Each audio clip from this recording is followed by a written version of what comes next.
Ndugu zangu katika Kristo, karibuni kwa tafakari ya neno la Mungu, ikiwa leo siku ya Ijumaa, juma la 33 la mwaka C wa kanisa. Katika masomo yetu ya leo, ambapo somo la kwanza linatoka katika kitabu cha Ufunuo sura ya 10 aya 8 hadi ya 11, na somo la Injili kama ilivyoandikwa na mwinjili Luka sura ya 19 aya 45 hadi 48. Tutapata wazo kuu lisemalo gharama za kuurithi ufalme wa mbinguni. Ndugu zangu, karibuni tusikilize somo la Injili kama ilivyoandikwa na mwinjili Luka sura ya 19 aya 45 hadi 48. Yesu aliingia hekaluni, akaanza kuwatoa wale waliokuwa wakifanya biashara, akiwaambia, imeandikwa, nyumba yangu itakuwa nyumba ya sala, lakini ninyi mmeifanya kuwa pango la wanyang'anyi. Naye akawa akifundisha kila siku hekaluni. Lakini wakuu wa makuhani na waandishi na wakuu wa watu walikuwa wakitafuta njia ya kumwangamiza, wasione la kutenda, kwa kuwa watu wote walikuwa wakiandamana naye wakimsikiliza. Neno la Bwana.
Ndugu zangu katika Kristo, kama nilivyokwisha sema hapo awali kwamba wazo kuu tunalolipata katika Injili yetu ya leo na somo la kwanza ni gharama za kuurithi ufalme wa mbinguni.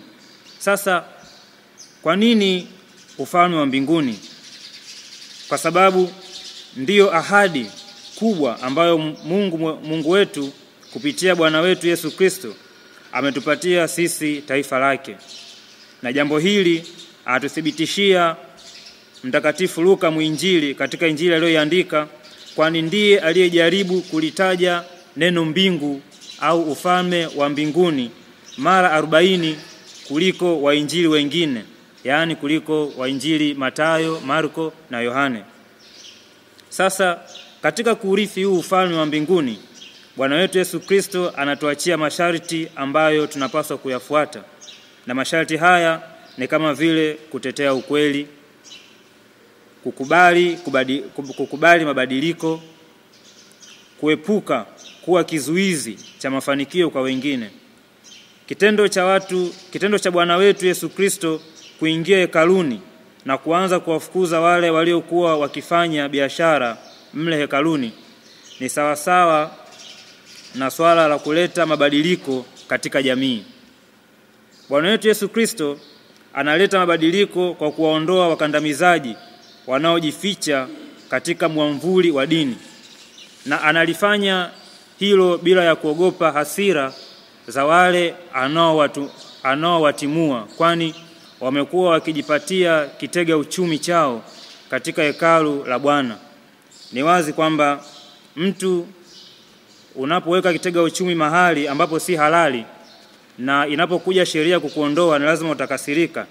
Ndiyo maana katika aya ile 48 tunaambiwa kwamba wakuu wa watu walikuwa wakitafuta njia ya kumwangamiza. Basi ndugu zangu, ujasiri huu anaouonesha Bwana wetu Yesu Kristo ni ujasiri wa ajabu ambao sote tunapaswa kuuiga na kuishi siku zote. Ni kweli kwamba wakutanapo wawili kwa jina la Mungu, basi Mungu yupo hapo katikati yao. Tunasoma mambo haya katika Injili iliyoandikwa na Mtakatifu Mathayo sura 18 aya 20. Ila tunapaswa kuelewa kwamba sio kila mkutano unaofanywa kwa jina la Ukristo unamkaribisha Kristo. Nyakati zimebadilika sana, na siku hizi makelele ni mengi sana, katika maana ya kwamba mtu anapojisikia tu anafunga vipaza sauti na kutangaza kutoa baraka kwa watu katika jina la Bwana wetu Yesu Kristo. Ndugu zangu, mvua inaponyesha madimbwi hujaa, na madimbwi yanapojaa vyura huongezeka, na vyura wanapoongezeka utasikia sauti tofauti za vyura zikimaanisha yangu yangu yangu. Manake vyura wale kila chura anagombania maji yale. Hivi ndivyo inavyotokea katika mambo matakatifu siku hizi. Kila mtu anang'ang'ania kwamba amepewa wajibu wa kutangaza au kutoa baraka. Ndugu zangu katika Kristo, jambo hili ni sawa na wale wafanyabiashara ambao leo tumesikia jinsi Bwana wetu Yesu Kristo alivyowatimua katika nyumba ya Mungu. Kwa maneno mengine, nyakati hizi matumizi mabovu ya mambo matakatifu yamekithiri katika jamii zetu. Hivyo ni wajibu wetu nasi kuiga ujasiri wa Bwana wetu Yesu Kristo na kuyakemea mambo ya namna hii. Ndugu zangu katika Kristo, kwa nguvu zetu wenyewe ni wazi hatuwezi kuiga ujasiri wa Bwana wetu Yesu Kristo isipokuwa kwa njia ya mshikamano, kulisoma neno la Mungu, kulitafakari na kuliishi. Lakini pia kubwa ya yote ni kuishi maisha ya sala daima. Sasa tunapoongelea kusali daima, hapa maana yake ni kusali kama vile Yesu Kristo Bwana wetu alivyokuwa anasali. Kwanza kama tunavyosoma katika Injili ya Mtakatifu Mathayo sura 17 aya ya 2, jinsi Bwana wetu Yesu Kristo alivyokuwa akisali katika mlima Tabor.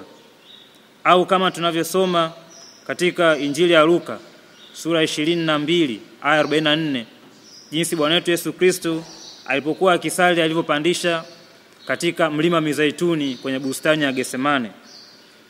Hii maana yake ni kwamba kusali katika hali ya ukimya wa nafsi na tafakari ya moyo. Kwa kuzingatia hayo yote, yaani kulisoma, kulitafakari na kuliishi neno la Mungu, kuwa na upendo kati yetu pamoja na kusali, tutaweza kuupatia utakatifu mahala pa kustawi katika nafsi zetu, na hivyo kutuwezesha kuurithi ule ufalme wa mbinguni ambao tunautarajia kama ahadi kutoka kwa Mungu Baba yetu. Hivyo tumuombe Mungu atujalie ile hali ya kufuata moyo mtakatifu wa Yesu, wenye kutuongezea ujasiri katika kuyakemea yale yenye kutuzuia tusiweze kufikia ufalme wa mbinguni. Tumsifu Yesu Kristo. Yesu Kristo.